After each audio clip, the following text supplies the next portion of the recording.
Bismillahirrahmanirrahim. Assalamualaikum warahmatullahi wabarakatuh.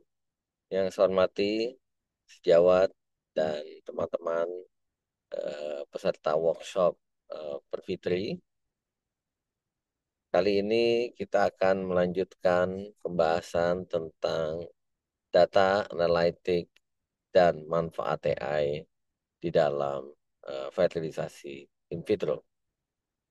Seperti kita ketahui bahwa IVF telah melakukan revolusi teknologi reproduksi sejak tahun 1978 ketika Louis Brown lahir di dunia, maka sampai saat ini sudah kurang lebih 20 juta bayi yang dilahirkan dengan teknologi ini yang bahkan telah mendapatkan hadiah Nobel. Beberapa challenge yang dihadapi oleh IVF adalah antara lain terbatasnya success rate, high cost, teknologi yang cukup invasif, pertimbangan masalah etik, kurangnya personalisasi, dan sangat tergantungnya pada keahlian seorang manusia.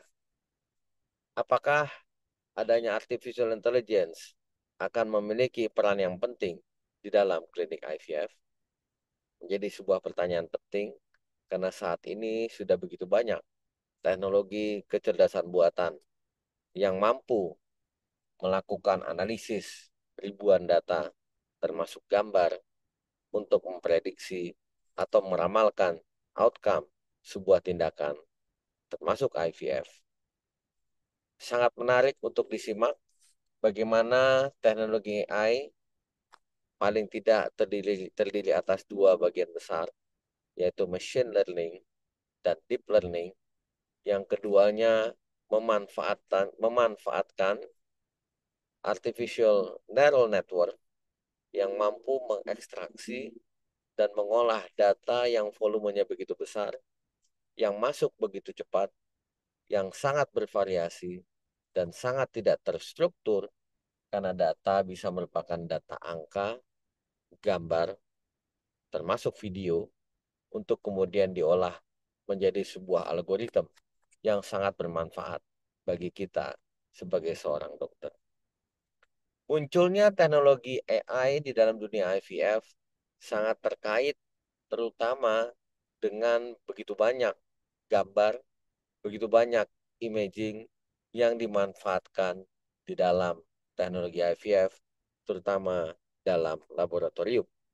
Oleh karena itu, AI saat ini banyak dimanfaatkan untuk memilih gamet, mana sel telur, mana sperma yang terbaik, untuk memilih embrio yang terbaik untuk dilakukan transfer embrio, termasuk juga yang paling baru adalah menentukan protokol apa yang terbaik bagi seorang pasien. Teknologi AI seolah-olah menjawab the new era precision medicine di dalam dunia fertilitas, termasuk dunia IVF. Karena masih terbatasnya success rate, maka sangat diperlukan teknologi yang precise di dalam IVF, termasuk protokol stimulasi, pemilihan sel telur, pemilihan sperma, teknologi fertilisasi, meramalkan pembuahan, maupun meramalkan pembelahan embrio. Banyak studi saat ini yang menggunakan machine learning maupun deep learning memanfaatkan AI untuk melakukan personalisasi terhadap stimulasi ovarium, memilih gamet, memilih embrio, maupun melakukan quality control dan monitoring key performance indicator di dalam sebuah laboratorium IVF. Tabel ini menunjukkan bagaimana sudah begitu banyak aplikasi AI di dalam memilih gamet. Antara lain, memilih sperma, ya klasifikasi sekaligus memilih sperma meningkatkan presisi, terutama dalam menentukan sperma yang paling baik motilitas maupun morfologinya.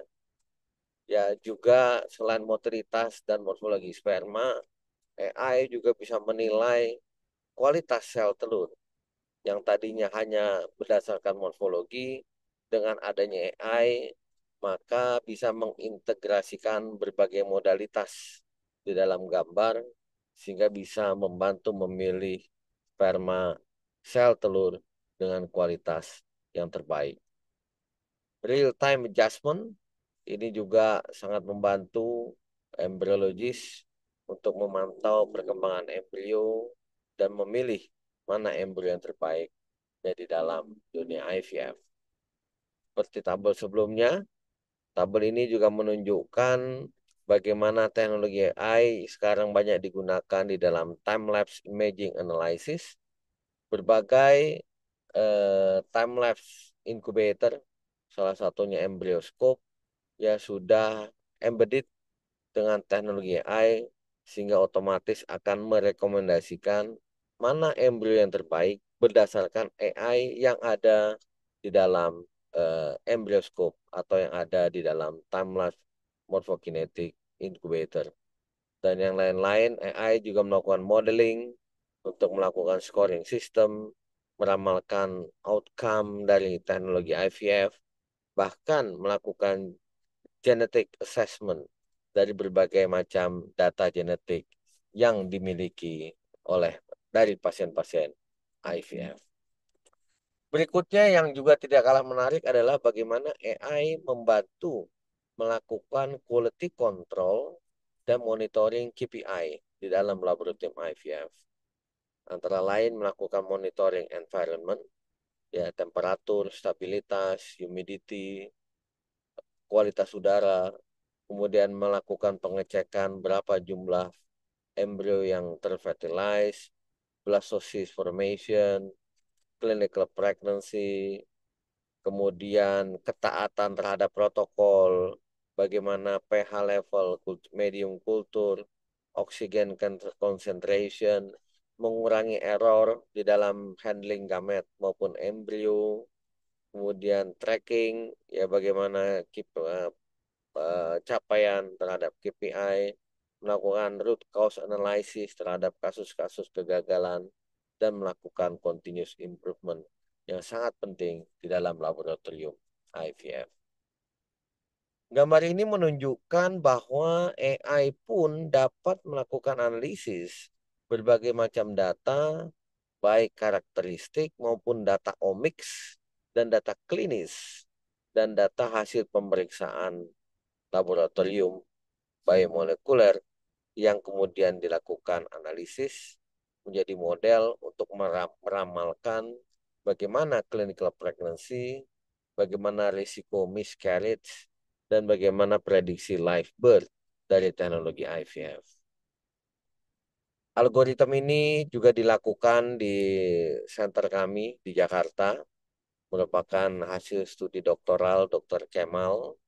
Beliau melakukan kombinasi ya penilaian menggunakan AI mulai dari microRNA yang ada di cell culture media, melakukan penilaian cell free DNA, kemudian morfokinetik ya dan pemeriksaan PGTA.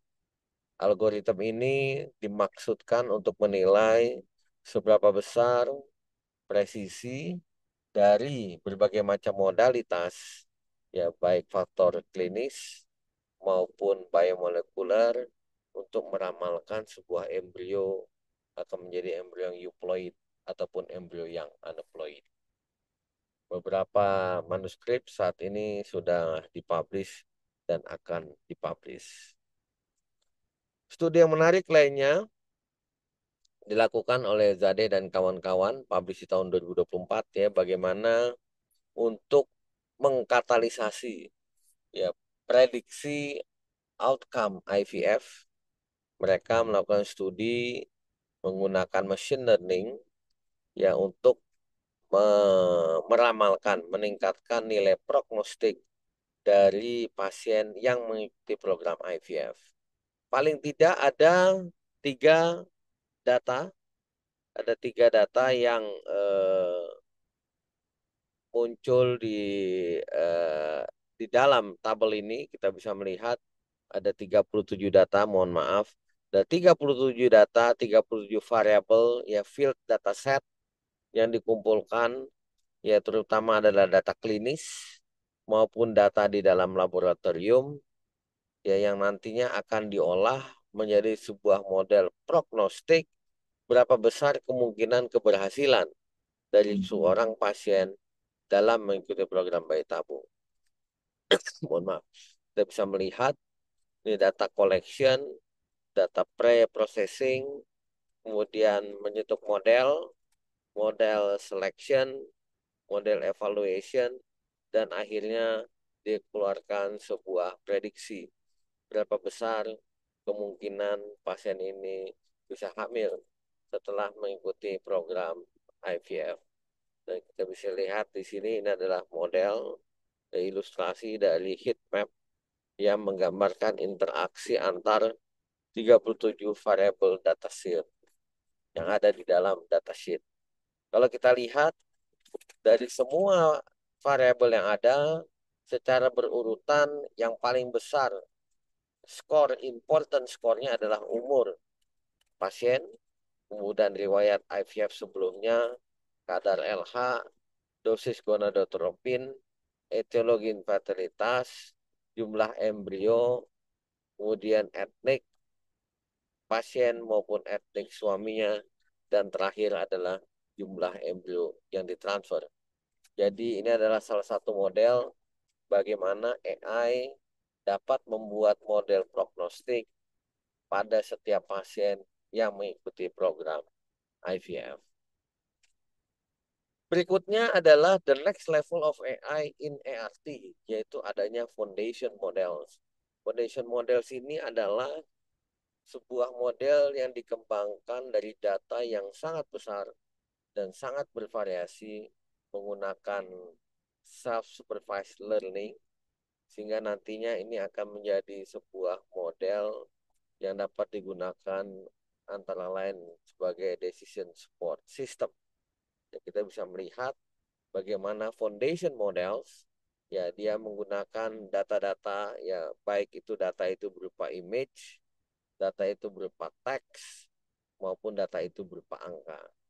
Kalau kita lihat ini input data dapat berasal dari time lapse embrio video maupun gambar embrio, morfologi sperma, data klinis, genomic epigenetic data, profil endometrium, gambar ultrasound, pasien demografik, hormonal, ya yang nantinya akan disusun sebagai foundation models, kemudian menggunakan self-supervised learning menjadi sebuah model yang akan bisa dimanfaatkan untuk memprediksi antara lain embryo viability, menilai kualitas sperma, menilai reseptivitas endometrium, menilai personalized protokol, real-time monitoring, autonomous laboratorium system, clinical decision support, treatment optimization, dan outcome prediction.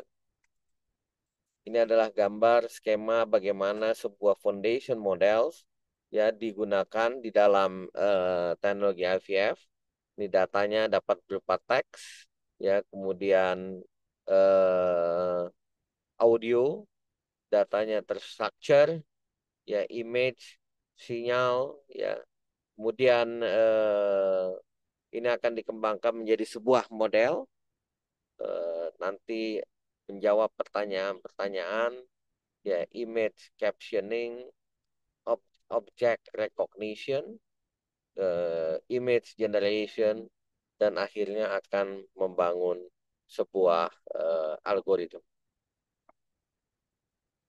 Berikutnya kita akan melihat bagaimana AIDA score. AIDA score adalah AI driven embryo selection. Ini adalah sebuah AI base yang ada di dalam sebuah time-lapse pharmacokinetic incubators.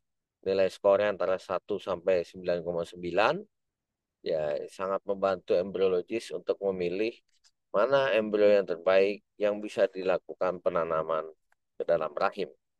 Adalah sebuah studi yang kita lakukan di klinik Yasmin. Kita membandingkan bagaimana AIDA score, ya comparison between cleavage stage dengan blastocyst stage embrio. Ya, teman-teman bisa lihat ya bahwa blastocyst stage yang sebelah kanan ya dia memiliki IDA score yang lebih baik, lebih tinggi dibandingkan dengan cleavage stage. Ya, ini sangat penting. Oleh karena itu kita sebagian besar hampir semuanya kita melakukan blastosis transfer dibandingkan dengan cleavage stage transfer. Ya, kita lihat skornya sangat berbeda bermakna. Dan ini live birth ya kita lihat akan increase berdasarkan IDA score. Ya, semakin tinggi IDA score, maka live birth akan semakin tinggi tentunya seiring dengan bertambahnya usia. Semakin tinggi IDA score dari sebuah blastosis, maka akan semakin tinggi pula kemungkinan pregnancy dan kemungkinan live birth dari pasien. Bagaimana bila data ini dibandingkan dengan skor morfologi embrio yang dihasilkan oleh embriologis? Ya, studi di center kami membuktikan bahwa memang IDA score akan berkorelasi positif dengan kualitas embrio. Ya, blastosis yang excellent, dia memiliki IDA score yang paling tinggi, disusul oleh blastosis yang good dan blastosis yang moderate. Ya, dengan koefisien korelasi ya 0,4. Ya, oleh karena itu IDA score banyak sekali dimanfaatkan ya untuk membantu embriologis ya dalam memilih embrio mana yang terbaik untuk dilakukan transfer embrio. Ini bagaimana IDA correlation, IDA scores dengan embryologis grading. Ini salah satu ya, contoh dari sekian banyak IDA score yang kita lakukan di dalam klinik IVF ya di center kami. Kita melihat nih embryo scoring based on IDA score. Kita bisa lihat ini adalah dari sekian banyak embrio, embrio 1 dan 2 memiliki IDA score yang paling baik ya sehingga embrio ini ya kemudian kita lakukan penanaman dan alhamdulillah menghasilkan kehamilan ya, yang kebetulan kembar ya twin pregnancy karena kita melakukan penanaman dari 2 embrio sehingga ini menghasilkan embrio yang eh, twin seperti itu. Kemudian contoh juga ini adalah bagaimana kita melakukan penilaian kualitas embrio berdasarkan secara manual ya, berdasarkan time lapse morphokinetic incubator. Ya, ini kita lakukan secara manual berbeda tadi. Tadi sudah ada algoritmnya dan ini secara manual tetapi sama ya nilai yang paling tinggi setelah kita tanam dia menghasilkan sebuah kehamilan dibandingkan dengan embrio yang lain. Ya limitation dari pemanfaatan AI dalam teknologi reproduksi untuk embryo selection dan sperm analysis tentu memerlukan data yang sangat besar dan datanya harus di-label. Labeling data biasanya memakan waktu karena membutuhkan tenaga expert yang mampu menilai apakah embrio ini kualitasnya baik, apakah excellent, apakah moderate, ya. Satu demi satu harus dinilai dan satu demi satu harus dilakukan labeling, ya. Sehingga ini yang terkadang membuat prosesnya menjadi lama. Tetapi foundation models merupakan sebuah promising alternatif, ya. Karena dia sangat bermanfaat, ya. Applying knowledge from previous task to a new one, reduce dependency, yang mengurangi dependensi labeling data, kemudian bisa dimanfaatkan untuk integrasi berbagai macam data ya kita lihat nih data teks, audio ya maupun data visual ya yang sangat luar biasa. Ini contohnya ya pada pada foundation models, high resolution image, time-lapse video, clinical record, genetic profiles, ini bisa semua dimanfaatkan ya menggunakan foundation models. Ini di dalam healthcare yang lain ya.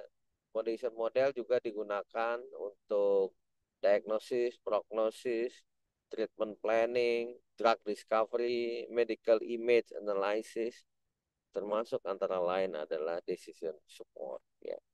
Ini contoh dari foundation models. Ya.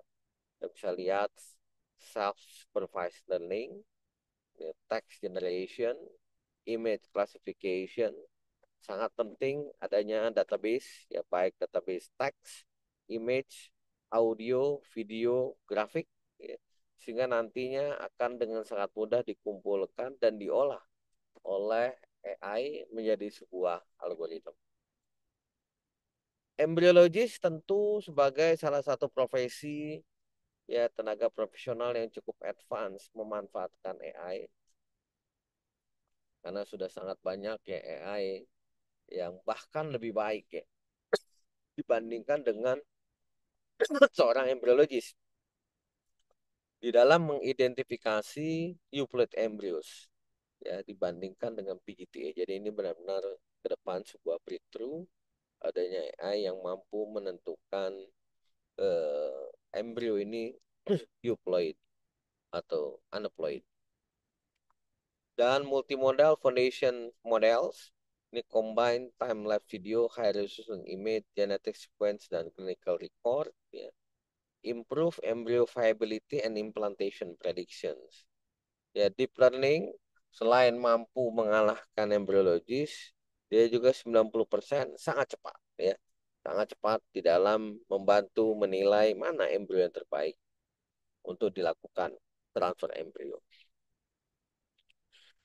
Berikutnya juga sperm analysis dan genetic integration. Ini adalah salah satu manfaat AI di dalam melakukan sperm analysis. Ya. Bagaimana sama menggunakan foundation models, ya, strengthnya bisa meningkatkan sperm cleaning akurasi, minimal subjektivitas, memfasilitasi real-time 4D imaging dan non-invasive DNA analysis, memperbaiki pemilihan sperma, termasuk juga eh, meningkatkan assessment ya, sinergitas untuk morfologi, motoritas, dan genetik. Ya ini saya kira tetapi weakness-nya adalah complexity AI yang create black box ya limitation dan threat-nya adalah ethical concern ya ini kadang-kadang AI ini seolah-olah melangkahi otonomi dari clinical decision making seorang dokter maupun pasiennya. Dan kita bisa lihat ini bagaimana multimodal foundation models ya. Ini juga dapat digunakan untuk menilai identifikasi adanya epigenetik ya, marker yang sangat mengganggu karena bisa melakukan DNA methylation. Ya, DNA methylation pattern ini bisa menjadi sebuah tools diagnostik ya untuk memilih sperma di dalam dunia IVF. Satu hal lain yang cukup established di dalam dunia AI di IVF adalah tentang endometrial receptivity assessment. Ya selain ERA endometrium receptivity array maupun MIRA microRNA receptivity array, AI juga digunakan untuk melihat bagaimana picture ya gambar dari ultrasound ini secara manual dan ini secara menggunakan AI untuk memprediksi mana endometrium dengan volume yang terbaik, mana endometrium dengan reseptivitas terbaik untuk tempat dilakukannya penanaman embrio. Ini sangat penting karena juga mengkombinasikan data hormon, biasanya adalah data progesteron dan berbagai macam potongan gambar USG endometrium.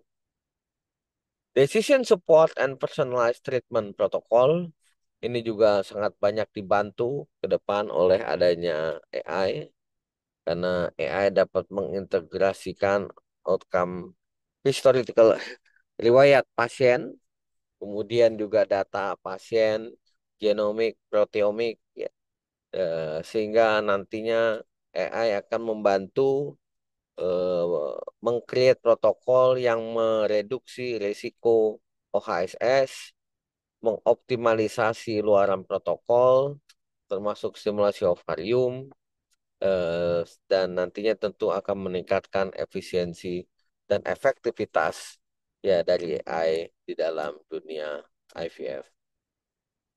Kemudian ini juga potensi aplikasi dari foundation model adalah continuous monitoring dan real time adaptation. Ya bagaimana embrio ya oocyte dan embrio ini sangat penting. Oleh karena itu penilaian seorang embriologis terhadap kualitas sel telur ini sangat penting ya. Ini menggunakan 3D matrix imaging ya bisa menilai bagaimana kualitas sel telur maupun kualitas embrio ya pada hari kedua pada saat cleavage.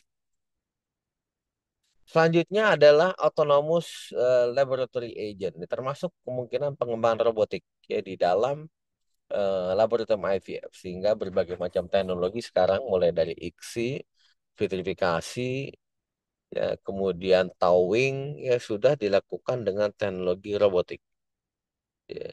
Kemudian juga witnesses ya dari embrio maupun gamete handling ini sangat penting ya karena tidak boleh ada kesalahan, tidak boleh ada yang tertukar ya di dalam laboratorium IVF.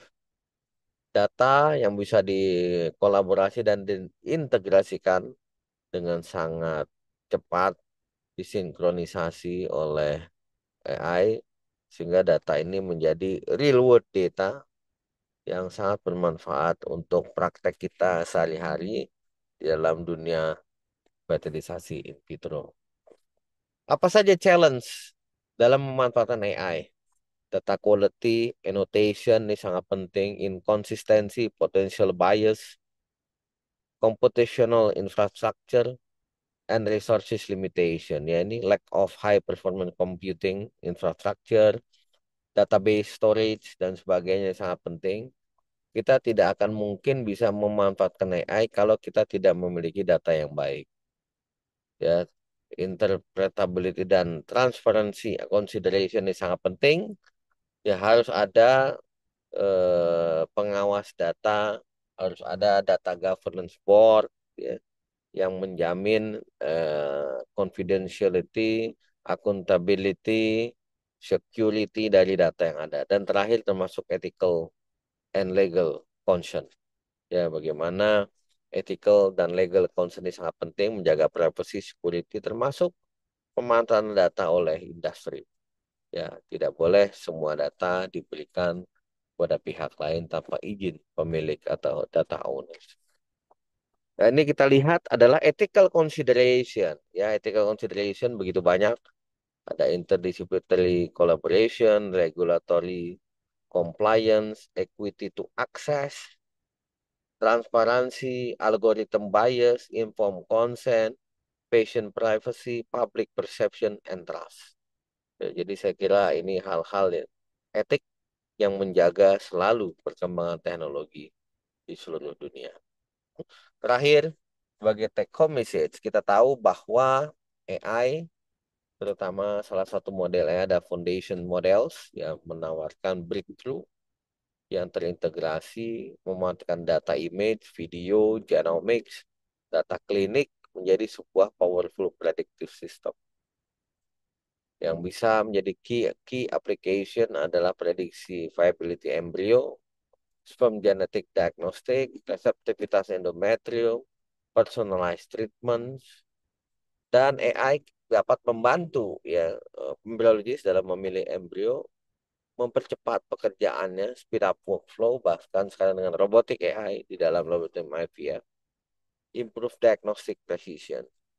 Yang paling penting navigate challenge such as data quality, limited computing infrastructure, model interpretability, regulasi, privacy concern, dan future access untuk AI di dalam dunia IVF ya adalah enhance using specialized pre-training, open and standardized benchmark, synthetic data generation, and cross-disciplinary collaboration. Ya, saya kira ini sangat penting bagaimana kita menggunakan dan memanfaatkan AI di dalam dunia IVF. Demikian yang bisa saya sampaikan. Terima kasih atas perhatian sejawat semuanya. Selamat siang. Assalamualaikum warahmatullahi wabarakatuh.